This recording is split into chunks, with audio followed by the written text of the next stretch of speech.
live at Wines of Italy LiveStream after 2 weeks or 1 week of a break. I'm Caterina, and today we have Valentino Ciarla, which is an enologist here in Tuscany, as a guest. So it's a bit different than the others because he will talk more about his work, where he works, what's typical of a working as an enologist for different wineries. So if you have any questions, you can ask them here at Huzzah or on Facebook Live, which is live on my personal page, Katarina Andersson. So I will try and look at the questions on Facebook too and follow you. So Valentino, welcome. If you want to start by presenting yourself, who you are and what you do. So, hello to everybody, first of all. And I'm living near Florence at the moment. I'm working mostly in Tuscany and then Umbria and few other places in Italy. I come from Rome because I born in Velletri, which is a small city, 40 kilometers from Rome. And you know, enology and viticulture is something that it's my DNA because it comes from my family. Because my grandfather, my father too, they used to produce wine, and all the family has been always involved in the wine business. My sister is an enologist too, so. And then few words. I've been studying in Florence, the university, and then I started work in Liguria, which is a region quite close to Tuscany, Cinque Terre, Colli di Luni. After that, few experience overside in South Africa and France, Saint-Emilion. And then back in Tuscany working for Antinori, 2 years. And then from 2004, I'm working as consulting winemaker. Because you also work for this general enologist group, no? Like what are they called? Matera, no? Matura, sorry. Yeah, Matura. Can you explain a bit about that work? Because perhaps for people who are not that into the winemaking business, so basically you're a group of enologists who work together, or who divide knowledge or share knowledge, or how does it work? Yeah, Matura is a group of. At the moment, we are 9 enologists and 3 viticultors. We have a lab. We have a tasting room, and we work everybody for his own wineries, but we share knowledge, we share experience, we share often we even share exhibition like WinesOfItaly, giving the chance to our little or smaller winery to have a place in those kind of occasion. So Matura is something I think it has been and it is very important for me and for everybody of us, because enology is a science very interesting, because you have always something to learn every day, and the chance to sharing the experience and the knowledge is priceless.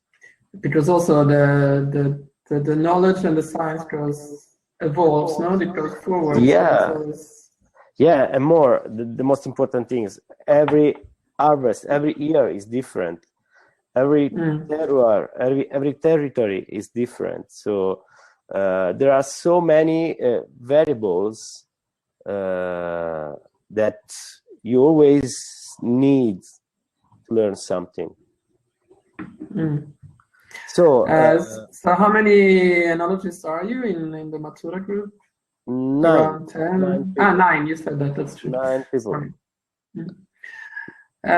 So if you talk a bit, sorry, what did you say? No. 9 people working all over in Italy, and I would say even in the world, because 3 of us, they are even working in the United States, Argentina, Chile, Australia, and many other countries. So. And if you talk a bit more about perhaps the regions where you are working now as a freelance enologist, and I don't know if you want to focus then also on some certain winery to explain more. I mean, it's very easy. Mostly, as I told before, mostly of my clients are in Tuscany. I would say all over in Tuscany, except in Montepulciano. I don't know why, but it's. And then a few clients in Umbria, which is very close, and two little things in Salento and in Emilia Romagna with Lambrusco. Okay. And that's even because my way to be freelance, it's my way. So I need to get quite often in the winery, in the vineyards, because to me it's very important to check frequently what's going on, to talk with the people. It's just my way. So it's even because I work in this way that mostly of my clients are in Tuscany, because I couldn't work in this way with many clients in all the region in Italy, so it could be too difficult. True. And even because even the knowledge about territory, about grape varieties is very important. And yeah, that's true. So for that reason, it's. I don't know. Could you say something more about the how do you say, the more terroir, the areas, the specifics of the areas where you are working, like in Tuscany and Yeah. I mean, people here might not know all about it because they're not all Italians listening. The territory here in Tuscany, starting from Montalcino, Brunello, which is maybe the most famous in Tuscany, and then Chianti Classico, the coast in Casale Marittimo with Oliviero Toscani, the north of the region in Lucca, Monte Carlo, which is a very good area for the whites.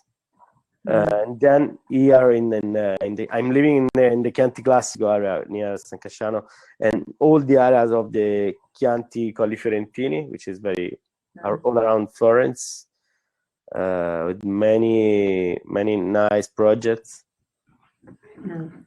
But I mean, how does it work when do you find a winery you would like to work with, or do they find you?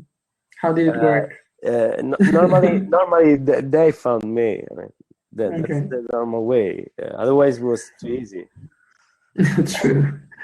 But I mean, do you have a certain vision? I mean, I don't know if we should go from the area to talking about you. Do you have a certain vision that how you want the winery to work, or do you adapt more to their way of doing it before, or do you do something middle way? It depends. I mean, how do you look upon wine? How do you want a winery to? But it depends always from the people, because there are many kind of wine producer. In true. Tuscany, like everywhere. I mean, is the farmer. I mean, the person who is working directly in the vineyards, in the cellar. And then there is from the farmer to the businessman who maybe who just bought the place, invest the money to make good wine. So you have to be in Italian would say elastic to understand what's the best, which is the best way to approach the consulting. So it depends always from the people, because you know, my idea is that the winemaker, the enologist, is only consulting, is a part of the team. So the wine is always made by the property. Sometimes because the property is not in the wine business 100%, maybe I have to be a little more because the people don't know how does it work. So, but normally, you know, I'm just a consulting, so I just trying to help the people to get the maximum from the terroir, from the vines, from the vineyards, from the people as well. I mean, from the workers as well. So I probably ask a lot of stupid questions here, but it's just to kind of get the picture for the people who are listening. So when you then, I mean, if I continue a bit on this approach to the wineries, so I mean, of course, I understand that it's more as a consulting, and it also depends on how the winery is, as you said. If it's a family winery where everybody works in the winery, if it's owned by more like a company or similar.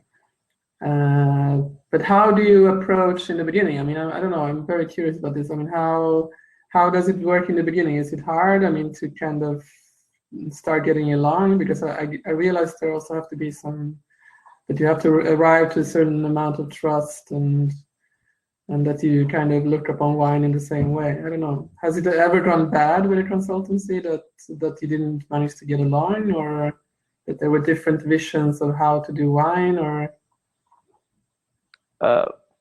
Difficult questions, because try to ask me some maybe one things at the moment, because otherwise it's too difficult to answer, because you know. Okay, so I don't know if I ask one part. So how does it work in the beginning when you get to know each other? Yeah, you know, the beginning, normally the people ask you, a consulting ask to meet you because somebody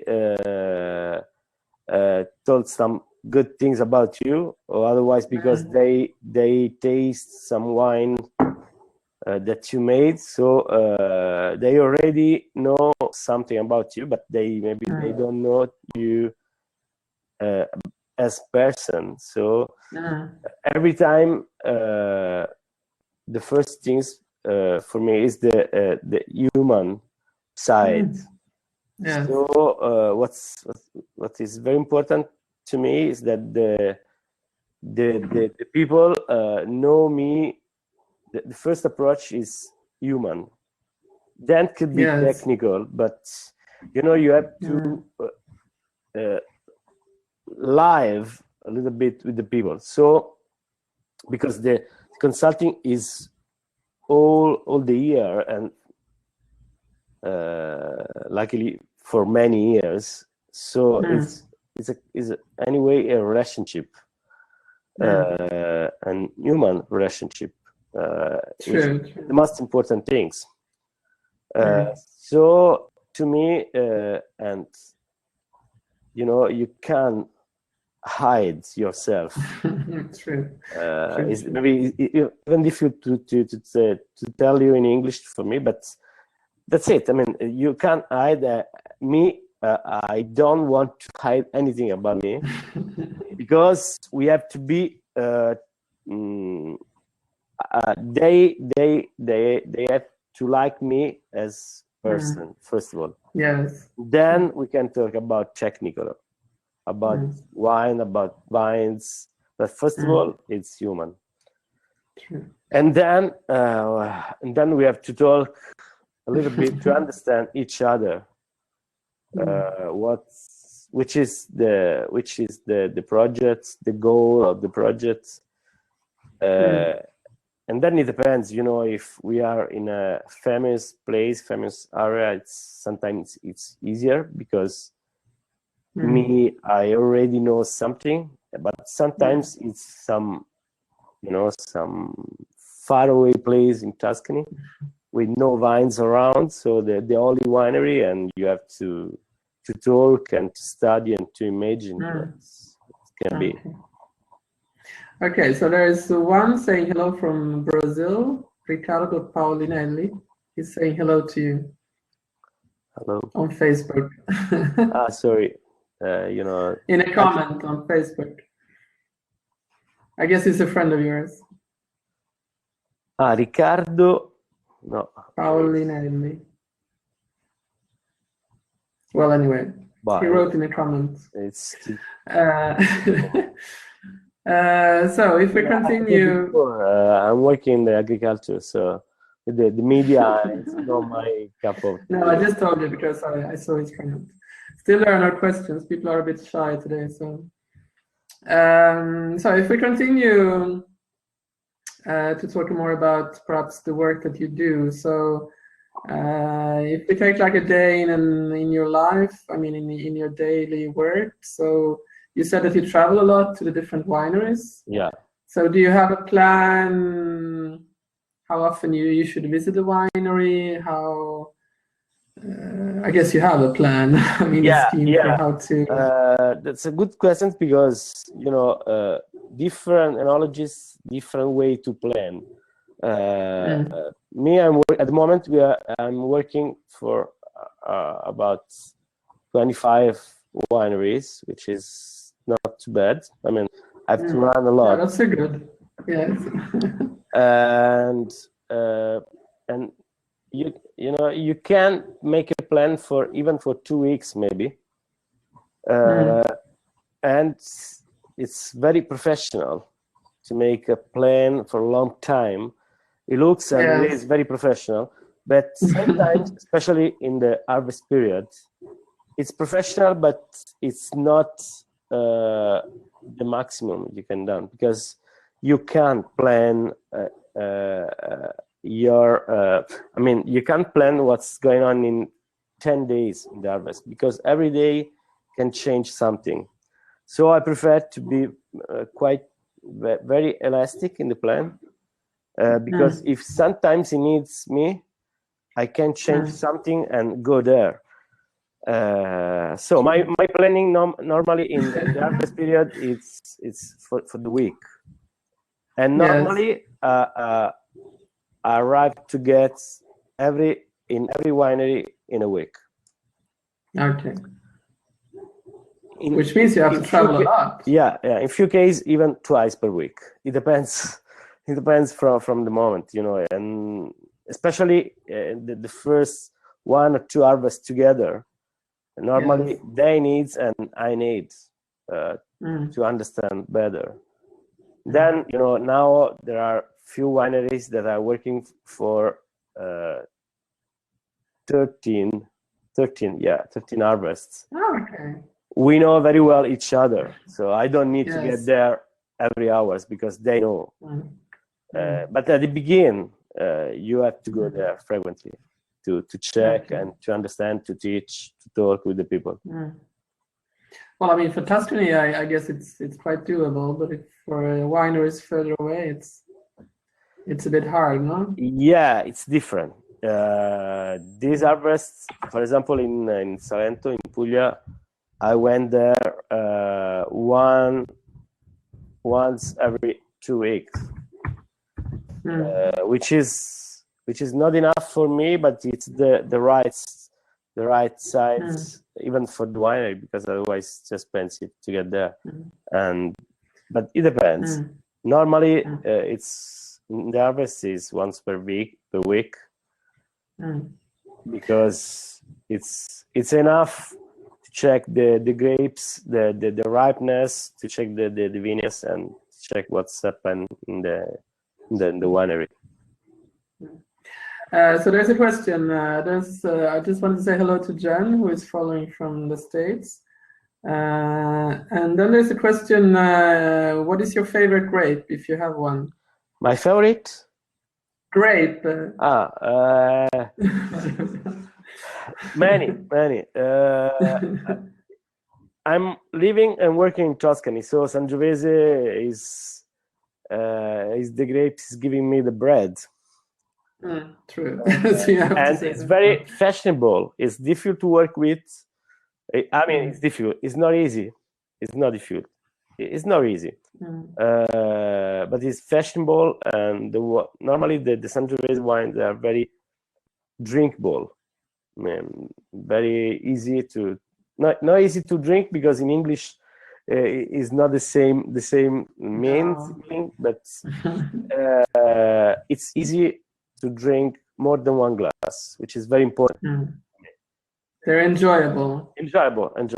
Yes. My favorite grapes, if I have to tell something, they comes from Côte d'Ivoire.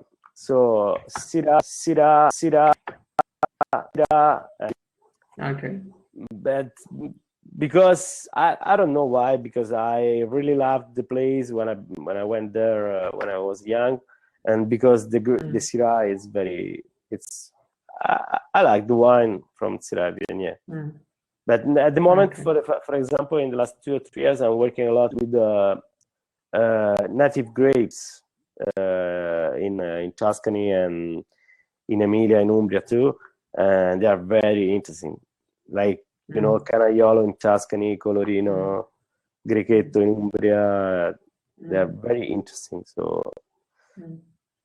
but you know, I love this job, so it's very difficult to me to tell you. I guess well, yeah, I mean, that's understandable because you work with a lot, so it's yeah, and you know, it's even part of the I would say this job is so interesting for me, because there are many things to know, many experience to do, many people to know, to meet, and many grapes to work with. So there's another question about Syrah. So if you talk Syrah, Nadia Padrina asks about what you think about, if you know the Syrah of Stefano Amerighi, and what do you think about his Syrah? Yeah, I'm working for another winery in Cortona, Fabrizio Dionisio, and so I know very well the Syrah from Stefano Amerighi, because when I've been young, so when I was living in France, I went often in an enoteca that is called Le Pelluva, which is one of the first places where you could find the Syrah from Stefano Amerighi. So I started drinking the Syrah from Stefano Amerighi quite soon, and I love the wine, especially the last harvest. I think it's very original. It's very Syrah, I would say. It's interesting. Yeah, it's an interesting version of Syrah. No, we love it too, so I think that's why she asked. So there's Jen from an American blogger, and I think she says here that she used to sell Dionisio's wines in the States. Il Castagno, Il Castagnino. Yeah, Castagno, Castagnino. Okay, I think there was no questions for the moment. So I don't know, do you want to continue talking a bit more about your work? So, for example, when you arrive to a winery, I mean, I don't know, should we take the harvest period, or which other period is interesting to talk about? You can choose. I mean, I don't know that much about the work of an enologist. One of the most interesting. You know, I'm an enologist, but I'm making the wine from the grapes. So I think that the most important side in the wine industry is the vineyards. For that reason, I'm spend the biggest part of my time and my energy during the harvest period in the vineyard, because I strongly believe that when you when you harvest a grape bunch, you already done more than 90% of the choice you can. So in cellar, at our best, we can only keep, and we have to work very hard and precise to keep all the quality, but the quality comes from the vineyards. For that reason, I'm maybe a particular kind of enologist, because I spend lots of time working the vineyards, tasting grapes from the beginning of August to the end of September, because it's there that you can make a difference. The difference is always made from the soil, from the terroir. So it's not made from an enologist, but the difference that you as an enologist you can make is always 95% is in the vineyards. So choosing the right moment to harvest, the right way to harvest, because for example, talking about Sangiovese, often even in the best Sangiovese I'm working with, we harvest maybe 3 or 4 times the same vineyards, choosing the grapes, because it's very important, because not all the grapes they get ripe at the same moment. So from my point of view, it's very important to know your vineyards, to work your vineyards, to do the best. And then obviously, even in the cellar, you have to work. You have to know how does it work and to work at the best. But the difference is always coming from the vineyards. And then before to be an enologist, I've been working in the cellar. I read that on your website. Yes, I read that. Manually, and I think it's really helping me, especially talking, with the people, with the workers, because I think for them it's clear that I'm not only what I'm telling them is not only from a book, but maybe I improved myself first what I'm telling them. So that's it. So there's another question here from just a second. And there's another question from Jen. I think she arrived a bit late. So she asks also if you advise on what grapes to plant, or if your advice, your consulting is more from what they already have. No, it's even choose my consulting. It's even about choose the grapes. But it depends, if you are working in Montalcino, there are no chance. It's Sangiovese. If you are working in the Chianti Classico and the Chianti, you have only few chance, because mostly it's Sangiovese. But normally we talk about the grapes or the clones or the rootstock. It's kind of my consulting. It's a part of my consulting. And another question, completely different, perhaps you would arrive to that soon, is Stephanie Davis also has a podcast about wine in Colorado, together with Valerie Caruso, and she asks what is happening in the vineyard right now. What is the work that they're carrying out for the moment? Now, just after the harvest, the important thing is to open the soil, to work the soil. Normally, in the organic farming, we are planting the herbs, many different kind, depending from what you need. I don't know in English, but leguminose to make nitrogen if you need. The beans. Yes, yeah. The beans, if you need nitrogen, for example, or some other things if you need other things in the organic farming. Otherwise, they are giving some nutrients. But normally, after harvest, the work is about the soil. Then, I think from the next 2 or 3 weeks, we will start with the pruning. But it depends from the area. Here in Tuscany, it's too early because there are still some leaves on. So normally, when the leaves fall down, we start pruning. But the moment I think it's the same. Olives time, so. Okay, that's true. I think it's the same word, like oenologist in English. Yeah, but I don't know the exact. No, I think it's the same word. I think I understood. Okay, so do you want to continue with what you talked before? I interrupted you. So if you want to talk more about your work, yeah, you know, in the vineyard or whatever. I mean, no, what is very important for me to explain about the enologist job, my personal point of view, because you know everybody has his own point of view.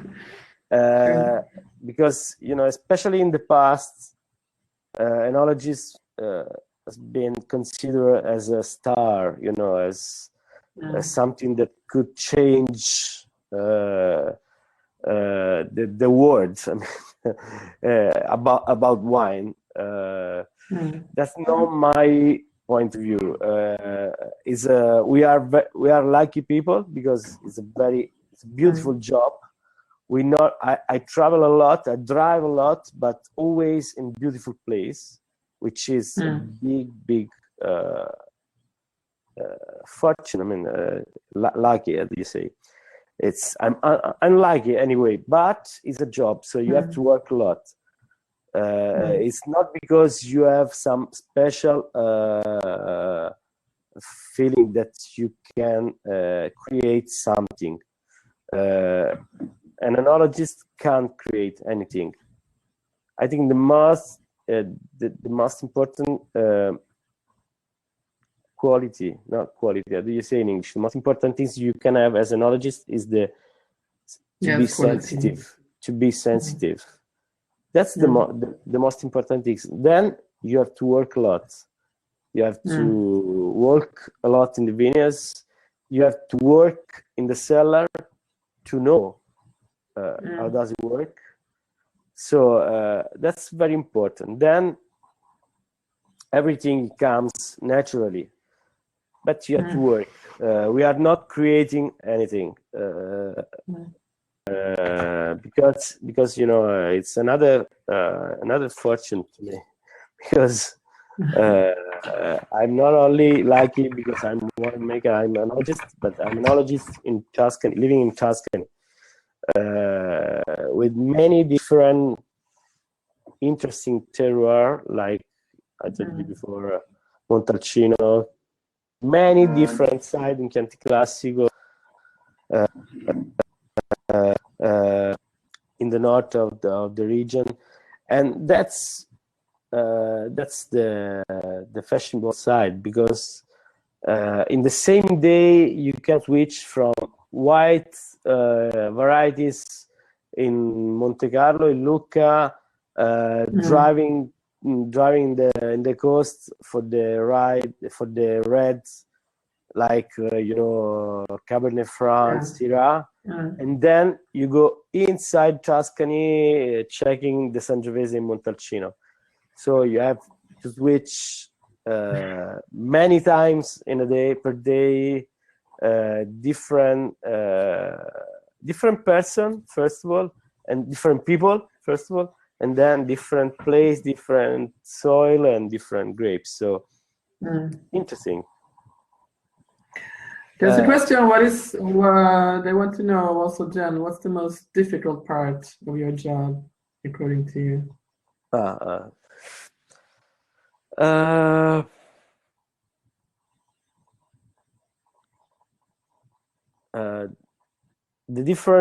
most difficult part is because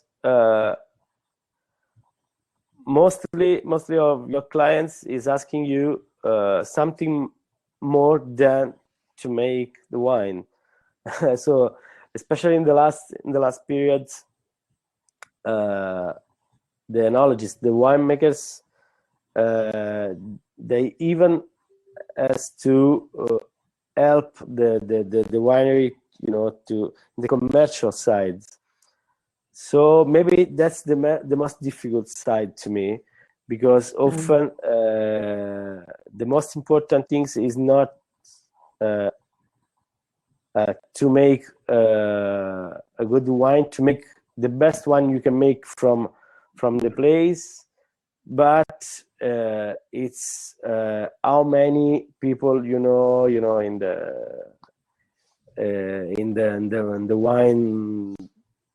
the wine world, as journalist or commercial. So it's at the moment, I think is the most difficult part, and then the rest, is just job. So maybe even to drive is not to drive a lot. Maybe That's true.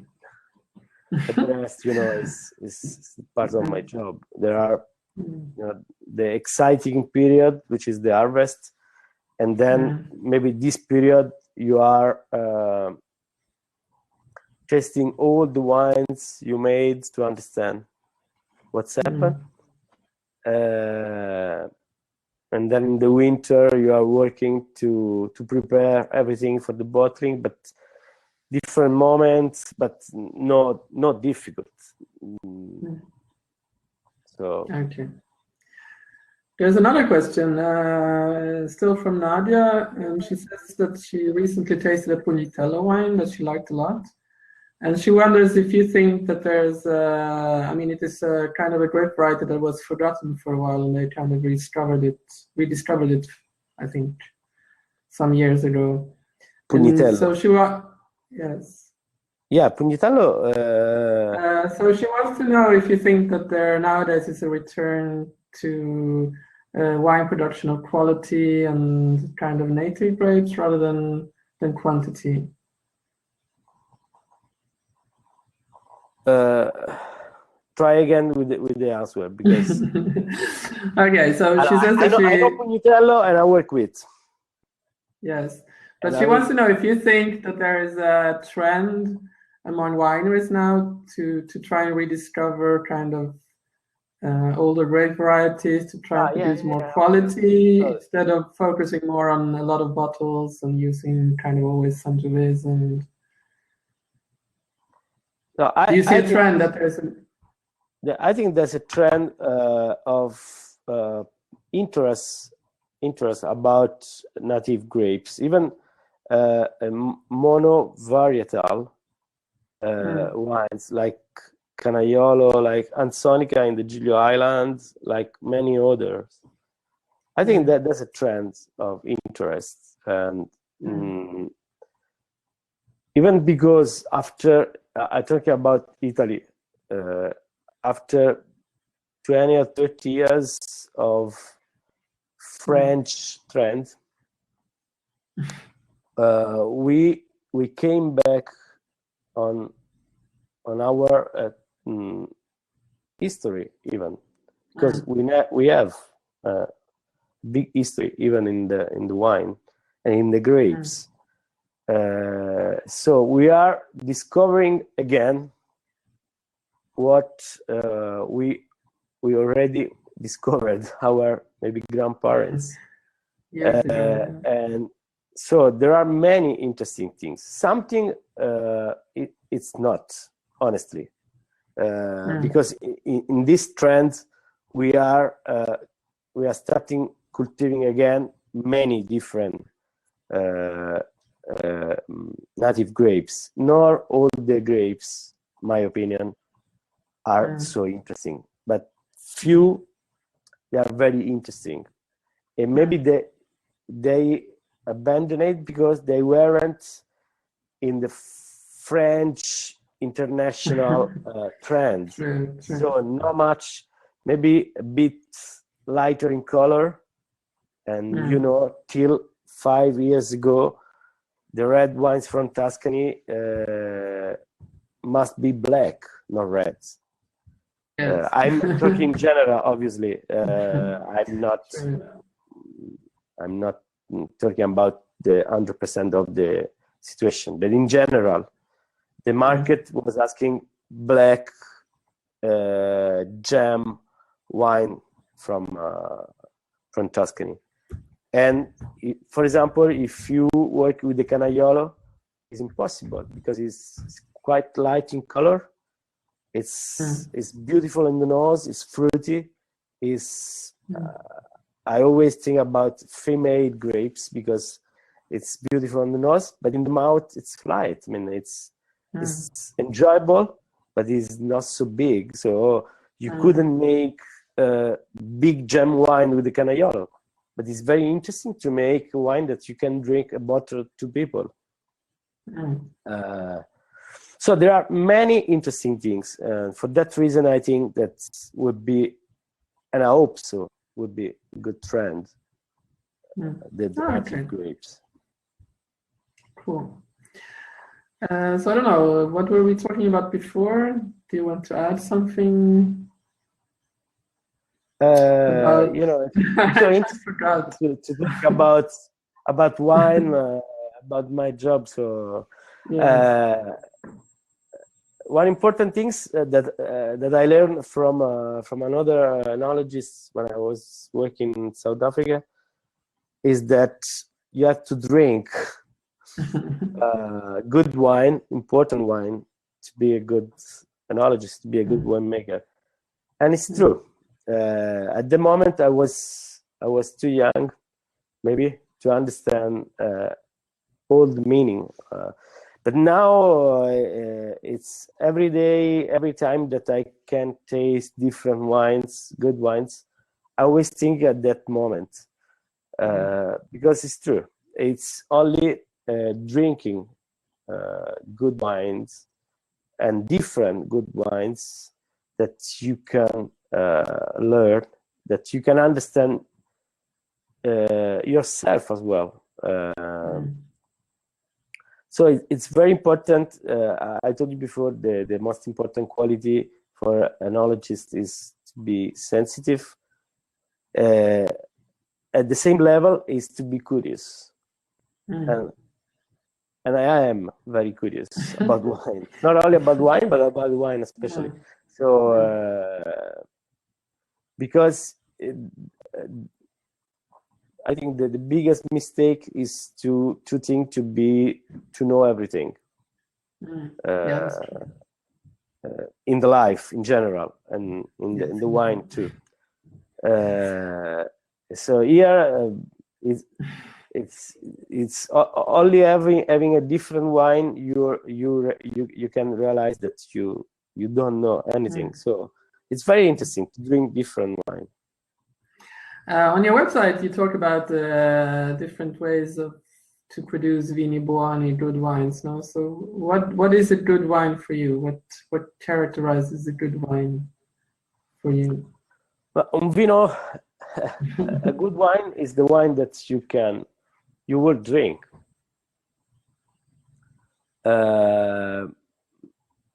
Often, even between enologists, we open some bottles. And we talk a lot, maybe half an hour about a famous wine. At the end of the night or the evening, there's half bottle still. A good wine to me is the wine that you finish the bottle. That's very important.